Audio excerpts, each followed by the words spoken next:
Yo, what's up guys mga kamashpit? Kumusta kayo lahat? Ako nga pala si Mika Mash at maraming salamat sa pag-click at panonood ng video ko na to. And guys, mga kamashpit, thank you very much sa mga nagla-like, sa mga nagko-comment, sa mga nagsasubscribe. Hindi man madaming subscriber natin, pero yun, maraming salamat sa inyo. And mga kamashpit, kung meron kayong mga request sa banda or ng mga kanta, kahit nasa underground or kahit nasa mainstream, i-comment dyan sa baba, re-reviewin natin yan. And mga kamashpit, subscribe nyo ako and follow nyo na rin ako sa TikTok. Lalagay ko dyan sa screen.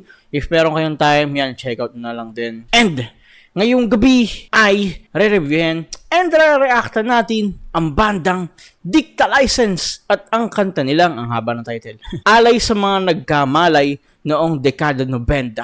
Official music video. Okay guys, before ko makalimutan, ang video or ang reaction na to ay requested and recommended ng isa nating kapwa kamashpit and subscriber din natin na ang pangalan ay Carlo Mojica R3Y9Y. Ano ba sa dito? Anyway, sabi niya, Dicta License, alay sa mga nagkamalay noong dekada 90. Sabi ni Carlo Mojica. Kay Carlo Mojica, kamashpit, subscriber, maraming salamat sa iyo. Yan, na-appreciate ko yung mga nagko-comment na ganito yung mga nag-recommend ng mga ganitong klaseng kanta. Okay, disclaimer lang guys. Yung bandang Dicta License is narinig ko na sila dati. And then definitely narinig ko na tong kanta na to before pa. I think more than 7-8 years ago siguro nakikinig na ako ng Dicta License. Pero hindi siya consistent. Yung paikinig ko ng Dicta License is depende sa mood. Tapos aware din ako na yung Dicta License is meron silang strong influence ng Rage Against the Machine, no? Para silang Rage Against the Machine ng Pilipinas, especially kung paano sila sumulat ng kanta, paano sila mag-arrange ng instruments, maglapat ng bass, ng guitar, ng drums, pati yung boses nung vocalist nila, parang Rage Against the Machine din. And then, yun, medyo aware na din tayo na yung basis ng Dicta License is yung basis din yun ng Kwan. So, parehas lang. So, magkakaroon din tayo ng parang, alam yun, resemblance and similarities pagdating sa bandang Kwan and Dicta License and Rage Against the Machine. Anyway, yun nga, ang pagkakilala ko sa band ng Dicta License ay matagal lang sila nasa eksena, 1999 pa, no? Dekada 90, before pumasok yung 2000s era, yan, present na sila. Pero hindi sila consistent, men. Parang marami silang hiatus, marami silang disband na nangyari sa eksena nila. Pero yun, recently or yung pinaka-recent ata nilang solo, isa lang. Kalimutan ko yung title, pero 2020 lang ata yun, 2021. So, konti lang yung kanta nila, hindi madaming albums, pero solid tong bandang to, men. Imagine, para silang Rage Against the Machine. And then, I mean, obvious naman dun sa, nila no? Sa title or sa pangalan ng banda nila, di ba? Dicta License, kumbaga parang rights to speak. Kumbaga, ganun. Kumbaga, lisensya para dumikta, para bumoses, para magsalita. No? Medyo i-expect na natin yung, or medyo anticipated na natin yung magiging message or mensahe ng kanta. Pero, yun, tingnan natin. Sana mag-enjoy kayo, guys. Sana mapanood mo to, Carlo Mojica, no? Sana mag-enjoy ka. Play ko na, guys.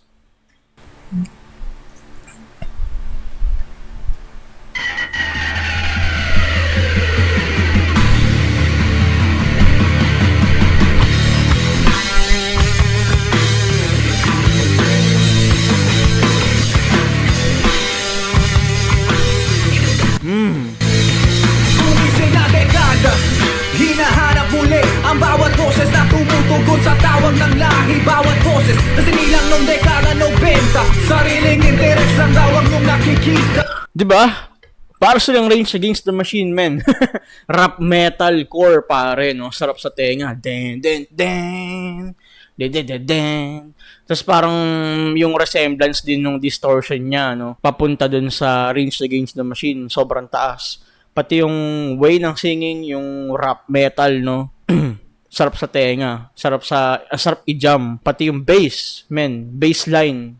I mean, bibihira yung mga, yung mga banda na magandang bass line, especially sa modern bands ngayon, sa 2026. Bibihira na yung mga may malulupitang bass line. I mean, raw. This band got the raw and genuine talent, skills, no? Na meron sa skill set nila bilang Dicta License. Napakasarap sa tenga. Play ko na guys, balik ka konti. Kasi nilang nung dekada 90. Sariling interes lang daw ang yung nakikita.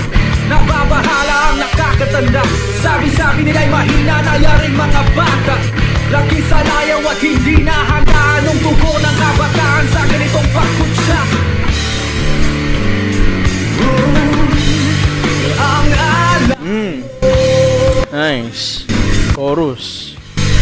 nilisan na ng panahon.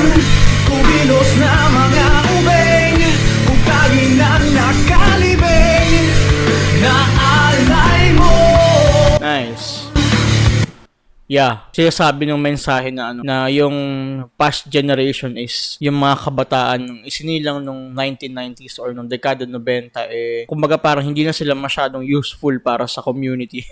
Lagi nang merong sinasabi nila na puro pansarili lang ang iniisip, na wala masyadong pakinabang, tapos puro kalokohan lang ang ginagawa. Although, hindi naman natin alam kung totoo yun. Totoo ba yun? Para sa mga sa mga sinilang talaga nung 1990s. Pero anyway, yan sinasabi niya na na wag niyong masyadong or wag niyong pabayaan na ganito yung sabihin sa atin ng mga nakakatanda. Especially yung mga lolo or mga magulang natin na wala tayong silbi, no? Kumilos tayo, magkaroon tayo ng unity, no? Isulong natin yung pagiging kabataan, pag-asa ng bayan. Okay, play ko na guys. Balik ka onte. Ganda nung chorus, no? Sing along, no?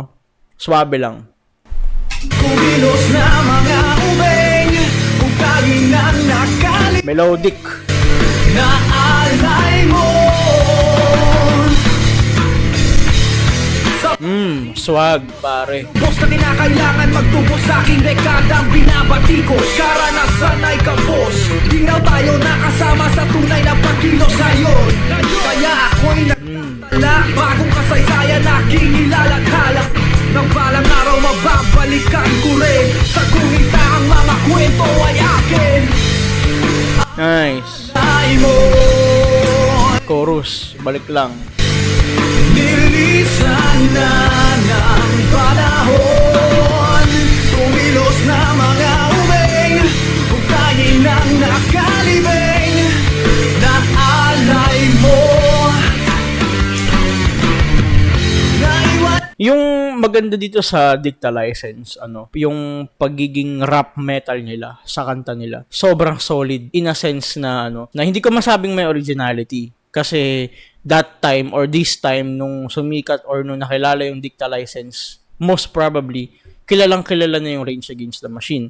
And then hindi din nakakapagtaka na or hindi rin nakakagulat kung malalaman natin na influence nila yung bandang yun. Pero in this case sa Dicta License, sobrang amazing, sobrang sarap sa tenga nung pagiging rap metal nila. And then if fast forward mo from 2007, 2009 siguro, kung kailan man nirelease tong kantang to. Kung ipa-fast forward mo siya sa 2026, yung rap metal scene sa Pilipinas nag-evolve na eh. Parang mas nare-recognize na siya eh. Especially nung sumikat lalo ang Greyhounds, sumikat lalo ang Willa Baliw, sumikat lalo ang Slapshot, sumikat lalo ang Setsuna. Alam mo yun, parang ang daming rap metal din na alam ko na sikat sa underground and sikat din sa mainstream. Pero dati kasi yung rap metal hindi siya ganun ka-recognizable, no? And then yung Dicta License, I do believe, or let's say arguably, no, isa sila sa mga nagsemento ng rap metal na napapakinggan natin ngayon dahil alam mo yun, yung mga banda ngayon nagkaroon lang din naman to ng influence sa mga banda dati, local man or international, no? Pero masarap sa feeling na isa yung Dicta License sa mga nauna ng rap metal sa Pilipinas, no? Sarap sa feeling nun, men. Tapos ito, yung mga bagong banda, yan, perfect example yung Setsuna. Napakaganda, napakagaling kung paano nila ina-adapt yung mga banda noon. Tapos ina-apply nila ngayon na ito, bagong recipe to, bagong pagkain to, bagong kanta to na ihahain namin sa inyo. And then knowingly or obviously yung influence na or yung recipe na binibigay sa atin ng Setsuna is galing lang din yun pero improved, no? Galing lang din yun sa mga dating banda including Dicta License na rap metal pero improved na ginagawa ng Setsuna sa panahon ngayon, no? Napakasarap sa feeling nun. I mean, ako lang, I think na-gets din naman to ng mga ibang na I think naiisip din naman to ng mga tagapakinig ng rap metal or metal. No? Na-gets ba ako, guys? I think na-gets yun naman ako. Play ko na, guys. Papasok na tayong bridge part. Kung tayo nang nakalibing Naalay mo, naiwan ka na ba? Sabihin mo sa akin ang layunin mo. Naiwan ka na ba?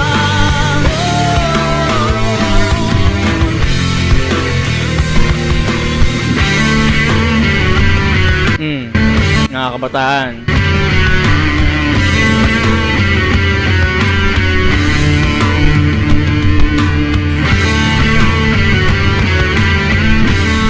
Para sila mag-ROTC ah.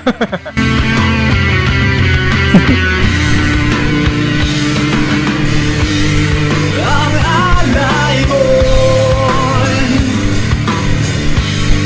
nilisan na ng panahon. Kumilos na mga ubing, hukayin ang nakalibing. Naalay mo. Nice. May outro na. I think outro.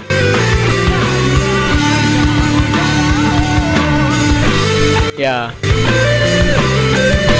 Nice.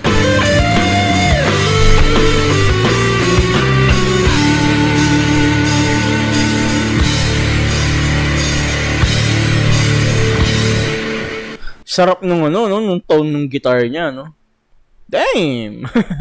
Yung outro part, no? Pero hindi siya in a sense na a revolutionary song, pero it's like inviting the kabataan or yung mga ubing, no? Ubing or ubing, no? Kaya masyadong magpaka-stick sa mga pansariling adhikain, no? Kung hindi magkaisa para for the betterment of the community. I mean, there's nothing wrong with that, no? And I think yung pagiging pag-push ng sariling adhikain, hindi naman din yung masama, especially kung for self-betterment mo yun, no? Pero if merong mahahatak or merong kang, alam mo yun, madadamay dun sa pagiging better person mo or alam mo yun, career-wise or I don't know, whatever you call it. Pero alam mo yun, kung meron kang mahahatak, mas okay yun, mas maganda kung meron kang mga may sasamang kabataan. Kumbaga, hindi mapariwara, no? Hindi mapunta sa maling palad or alam mo yun, magdroga, maging kriminal or basically maging salot ng lipunan. I think yun yung pinoportray na or I think yun yung message nung kanta, no? Para sa mga kabataan. Hindi lang nung dekada 90, I think every generation should listen to this song. It's one of the wake up call, no? Para alam mo yun, mas maging effective tayo bilang humans, no? So anyway guys, yun lang. Sana nag-enjoy kayo and sana mapanood mo to, Carlo Mojica.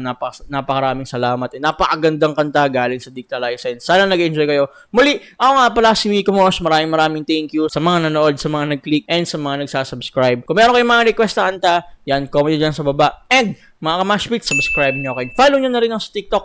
Maraming salamat. Bye-bye.